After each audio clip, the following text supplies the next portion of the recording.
Praise the Lord. சங்கீதம் 38. நினைவு கூறுதலுக்காக தாவீது பாடின வியாசகர் என்னும் சங்கீதம். கர்த்தாவே, உம்முடைய கோபத்தில் என்னை கடிந்து கொள்ளாதேயும், உம்முடைய உக்கிரத்தில் என்னை தண்டியாதேயும்.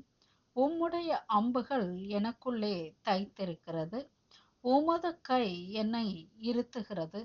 உமது கோபத்தினால் என் மாம்சத்தில் ஆரோக்கியம் இல்லை, என் பாவத்தினால் என் எலும்புகளில் சௌக்கியம் இல்லை. என் அக்கிரமங்கள் எனக்கு தலைக்கு மேலாக பெருகிற்று, அவைகள் பாரச் சுமையைப் போல என்னால் தாங்கக்கூடாத பாரமாயிற்று. என் மதிகேட்டின் நிமித்தம் என் புண்கள் அழுகி நாற்றமெடுத்தது. நான் வேதனைப்பட்டு ஒடுங்கினேன், நாள் முழுதும் துக்கப்பட்டு திரிகிறேன். என் குடல்கள் எரிபந்தமாய் எரிகிறது, என் மாம்சத்தில் ஆரோக்கியம் இல்லை.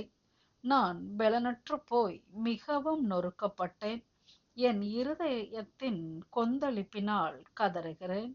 ஆண்டவரே, என் ஏக்கங்கள் எல்லாம் உமக்கு முன்பாக இருக்கிறது, என் தவிப்பு உமக்கு மறைவாய் இருக்கவில்லை. என் உள்ளம் குழம்பி அலைகிறது, என் பெலன் என்னை விட்டு விலகி என் கண்களின் ஒளி முதலாய் இல்லாமற் போயிற்று. என் சிநேகிதரும் என் தோழரும் என் வாதையை கண்டு விலகுகிறார்கள், என் இனத்தாரும் தூரத்திலே நிற்கிறார்கள். என் பிராணனை வாங்க தேடுகிறவர்கள் எனக்கு கண்ணிகளை வைக்கிறார்கள். எனக்கு பொல்லாங்க தேடுகிறவர்கள் கேடானவைகளை பேசி நாள் முழுதும் வஞ்சனைகளை யோசிக்கிறார்கள். நானோ செவிடனைப் போல கேளாதவனாகவும் ஊமையனைப் போல வாய் திறவாதவனாகவும் இருக்கிறேன். காது கேளாதவனும் தன் வாயில் மறு உத்தரவுகள் இல்லாதவனுமாய் இருக்கிற மனுஷனைப் போலானேன். கர்த்தாவே, உமக்கு காத்திருக்கிறேன். என் தேவனாகிய ஆண்டவரே, நீர் மறு உத்தரவு கொடுப்பீர். அவர்கள் என் நிமித்தம் சந்தோஷப்படாதபடிக்கு இப்படி சொன்னேன். என் கால் தவறும் போது என் மேல் பெருமை பாராட்டுவார்களே.